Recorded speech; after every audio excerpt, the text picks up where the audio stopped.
berfirman, Rasul bersabda, Raja berkata, Syaril muda menyapa, Assalamualaikum warahmatullahi wabarakatuh. Alhamdulillahil izzatil ladzi ji'hum bi kitab fasalna ala ilmin hudaw wa rahmah liqaumin yu'minun. Asyhadu an la ilaha illallah wa asyhadu anna sayyidina Muhammadan abduhu wa rasuluh. Allahumma fasalla wa sallama ala sayyidina Muhammadin wa ala alihi wa sahbihi ajma'in. Amma ba'd. Alhamdulillah, tiada kata yang paling indah kecuali syukur kita kepada Allah yang Maha Pengasih, yang kasihnya tidak pernah pilih kasih, yang Maha Penyayang, yang sayangnya tidak pernah terbilang kepada hamba-hambanya yang beriman. Sholawat serta salam semoga senantiasa selalu tercurah kepada baginda Nabi Muhammad sallallahu alaihi wasallam. Dewan juri yang bijaksana, hadirin wal hadirat rahimakumullah. Albert Einstein, seorang ilmuwan terbesar abad ke-20, menyatakan, religion without science is vain, and science without religion is blind. Agama tanpa ilmu adalah pincang, dan ilmu tanpa agama adalah buta.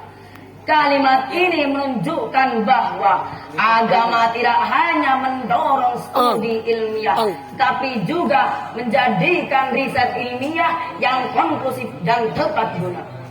Karena didukung oleh kebenaran yang diungkapkan melalui agama.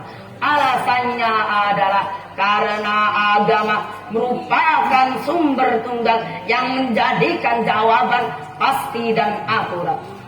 Selain daripada itu, kalimat ini juga menunjukkan bahwa ilmu pengetahuan tanpa panduan agama tidak dapat berjalan dengan benar, tetapi justru membuang banyak waktu dalam mencapai hasil tertentu.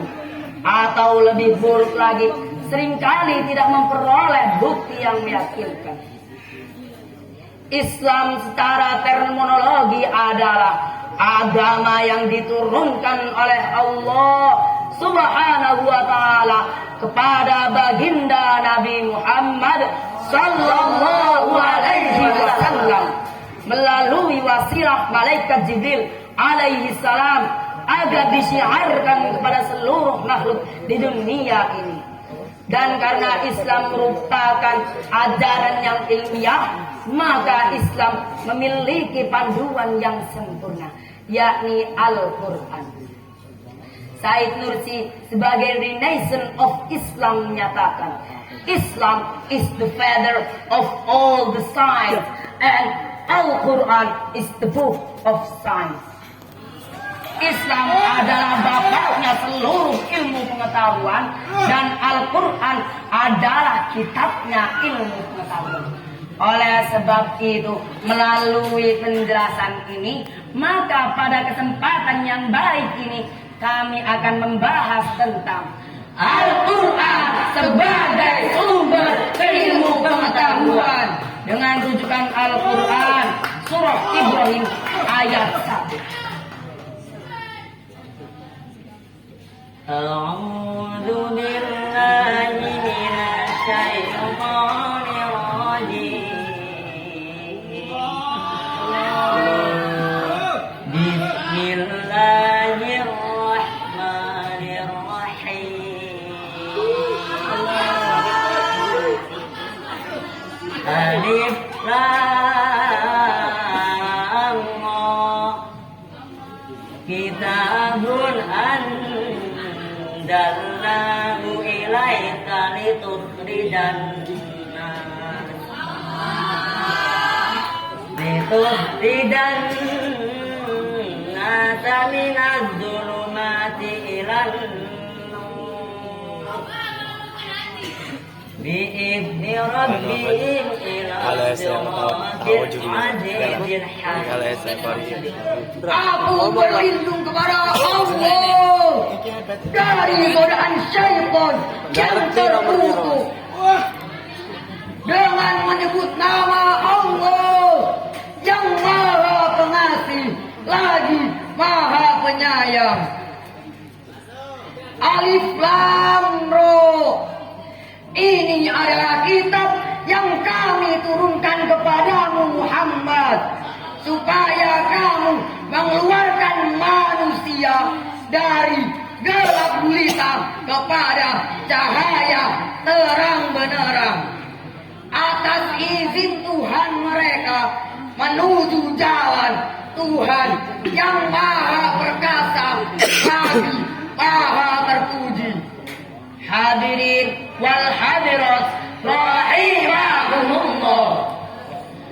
Profesor Dr. Muhammad Quraisyhab di dalam tafsir Al-Misbah menjelaskan bahwa penjelasan tentang Al-Quran disebutkan oleh Allah dengan menggunakan bentuk jamak untuk kata al-zulumat yang berarti aneka gelap. Sedang An-Nur yang berbentuk tunggal. Hal ini mengisyaratkan bahwa kegelapan itu bermacam-macam serta beraneka ragam dan sumbernya pun banyak. Berbeda dengan An-Nur atau cahaya yang menerangi tidak pernah memberi gelap. Penjelasan tentang Al-Quran sebagai penerang atau An-Nur benar-benar menunjukkan bahwa antara Al-Quran dengan ilmu pengetahuan terdapat hubungan yang saling mengikat. Malik bin Nabi di dalam Tajul Mustashriqin wa Irri al-Hadid menjelaskan bahwa ilmu pengetahuan merupakan sekumpulan masalah serta sekumpulan metode yang dipergunakan untuk menyelesaikan masalah. Ini menunjukkan bahwa kemajuan ilmu pengetahuan tidak dapat dinilai dengan apa yang dipersembahkannya kepada masyarakat, tapi juga diukur dengan wujudnya suatu iklim yang dapat mendorong kemajuan ilmu pengetahuan itu, termasuk Al-Quran adalah firman Allah yang tidak mengandung kontradiksi. Al-Quran adalah kitab yang diturunkan oleh Allah kepada utusannya sebagai tuntunan. Al-Quran adalah kitab yang terakhir dan berada dalam penjagaan Allah Subhanahu wa Ta'ala.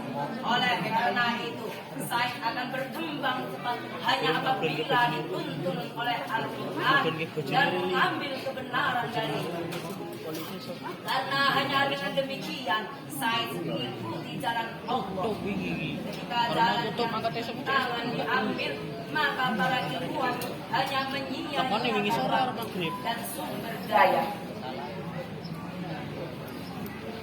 Hadirin, melalui penjelasan tersebut maka dapat kita simpulkan bahwa Al-Quran benar-benar merupakan sumber ilmu pengetahuan.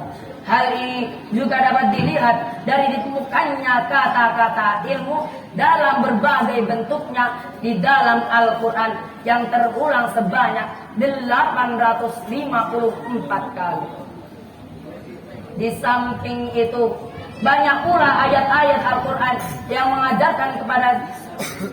menganjurkan untuk menggunakan akal pikiran, penalaran, dan sebagainya.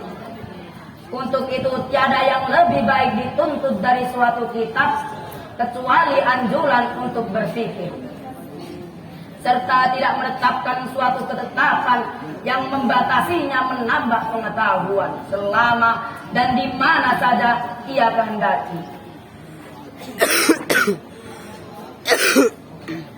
Kami akhiri syarahan kami, mudah-mudahan bermanfaat pada masyarakat nanti. Saya Muhammad Zain. Saya Muhammad Aska. Saya Muhammad Burhan. Kami undur diri. Wassalamualaikum warahmatullahi wabarakatuh. Waalaikumsalam.